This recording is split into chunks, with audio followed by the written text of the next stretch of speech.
Hello and welcome to the very first episode from ARP Sim Racing. My name is Andrew. It's great to have you with us. I'm very excited to have this channel finally up and running.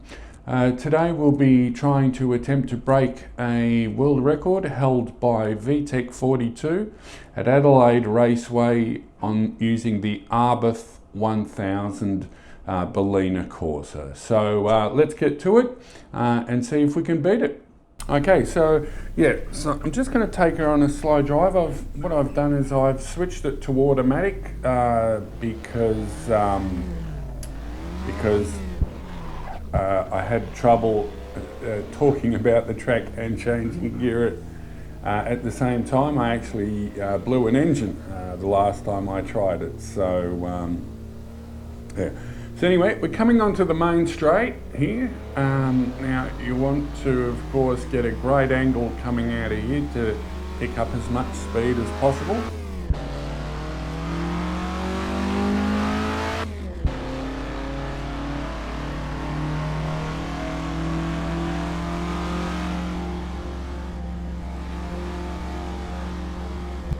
Now this car itself has some weird things going on with it.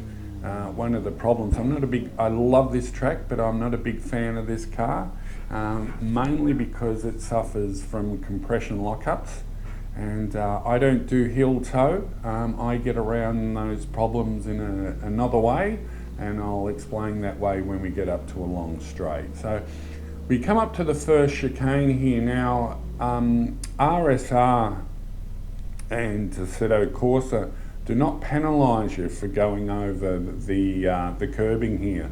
Now, when I drive under the pro settings. I'm not big on cheating. I mean, what's the point of playing if you've got to cheat? However, I still say that if the game and RSR do not penalise you for doing it, then it's okay to do it. So anyway, we go flying over those bumps. Now in cars that have a lot of or very stiff suspension, you've got to be real careful because you just go flying in the air, and then when you land, the car becomes uncontrollable. So it's one of those things that's on a car by car basis. Now in a fast car though, once you've come over that, you're actually picking up a fair whack of speed around here. And I love this corner because, I'm at the wrong angle, but on a slider angle, when you hit that curbing, you actually can go on the two wheels for quite a ways around this curve. It's a fantastic feeling. Okay, so we kind of get around the easiest part, the easier part of the track. But I remember when I first started to learn this track, I was just amazed at how brutal this track is on brakes. Now, being an Australian, we run the V8, since this track lost the Formula One, we run the V8 supercars here now. It's a 500 kilometre race once a year.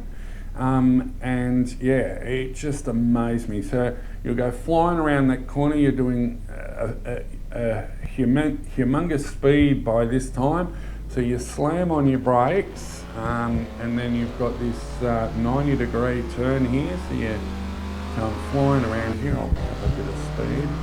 Alright, so as you're flying here, you slam on the brakes again, ready for another 90-degree turn. Try and edge up on the curbing, but without upsetting the car.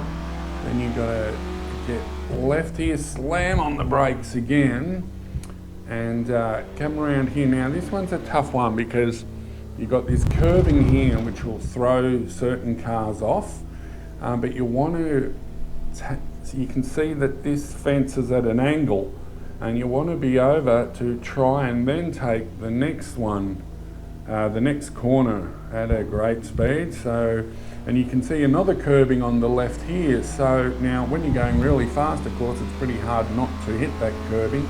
Again, another opportunity to just upset the car. So, okay, so we're on the longest straightaway on this track. So I'll pick up a bit of speed here.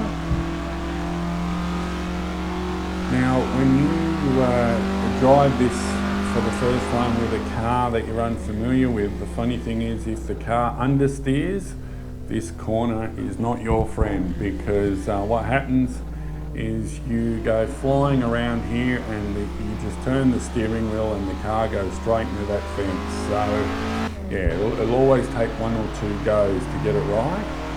So again, by here you're just doing tremendous speed, slam on the brakes. I find most cars will stop in time around that 100 metre mark. And you want a good angle coming out of here to try and avoid that curve, but I drove over it on purpose there. Now this is a weird corner here. It's a very slight corner, but for some reason it throws the back end of cars out a little, and yeah, the car can just sort of start going all over the place, and then it makes it really hard to control around this turn here. So yeah, it's a great track for really testing the cars. So anyway, you go around that. This one's a nice easy one up on the curbing to try and make yourself as straight as possible. Now again, fast cars around here, you want the best angle possible, because you're going too fast, cars that understeer will have a tendency to slide out onto the grass. It's a good thing you got that bit of extra concrete on the left there, or extra bit of track. And then come around here again, and you're back on the main straight, and hopefully setting yourself a world record time. And there we go. And well, that's a 5:34, but you know, I was chit-chatting. Oh, there goes my ghost car. All right. So anyway, we'll get to taking on the world record. See you in a minute.